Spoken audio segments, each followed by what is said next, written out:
On April 8th, 2024, we had a solar eclipse in the star sign of Aries.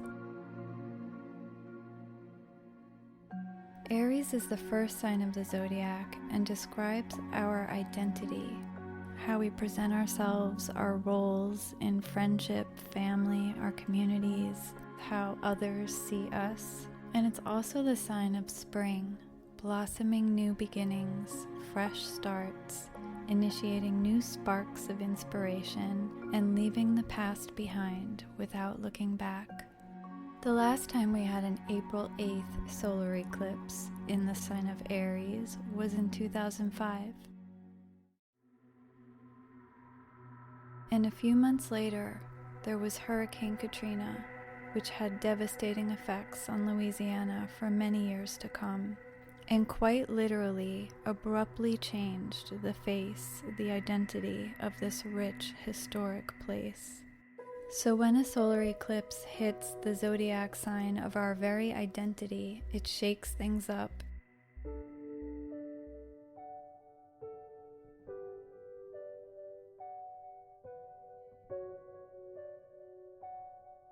And in 2005, it ushered in a pivotal turning point in my own life. That year, I went through a major breakup. I had panic attacks and depression. I spent 2 months on anti-anxiety medication. But I also went on a week-long cross-country road trip in an 18-wheeler, took boxing lessons, took drumming lessons, played bass in a cover band at Meow Mix, had solo exhibitions of my photographs, and was hired at my first official job in television at BBC. I was thrust into a new direction in my life. The fearless Aries wants to explore new frontiers and honors their instincts and intuition. So a new chapter on many levels of life are possible with the solar eclipse in Aries, something to expect in this next chapter of all of our lives. And the solar eclipse always brings accelerated change. Not only did the 2005 and 2024 solar eclipses in the sign of Aries fall on April 8th, but they both were closely positioned to the celestial body called Chiron, which means that there is another energy that influences these stark changes in our lives this year. Chiron is nicknamed the wounded healer.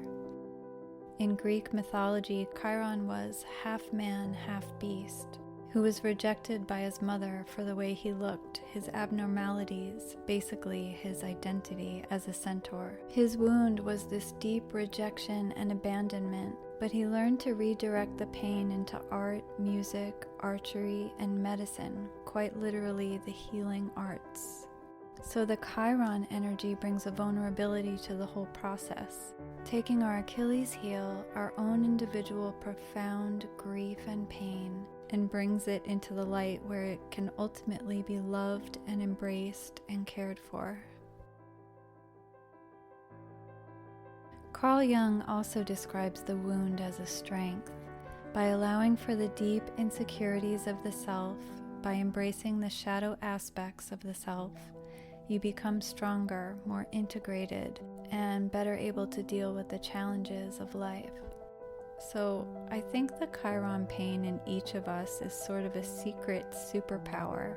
He didn't wear his wound like a badge of honor and cross over to the threshold of victimhood, but instead transformed it into something beautiful and free, into creation.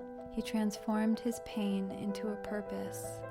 Thinking of the intense vulnerability that Hurricane Katrina brought, it feels a bit like that. The landscape of your body being opened to monsters and demons and flooded by ghosts and goblins of the surrounding world. At least that's how it felt to me in 2005, until I started to see those little monsters as a gift, to plow forward into the great unknown and embrace that adventurous Aries sun.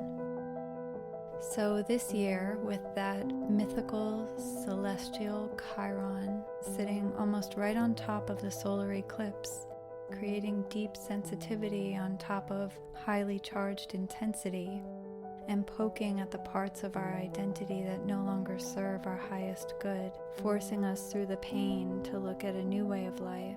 No matter if those changes are perceived as good or bad, the sun will shine again, and the shadows will make an art show on the cave walls.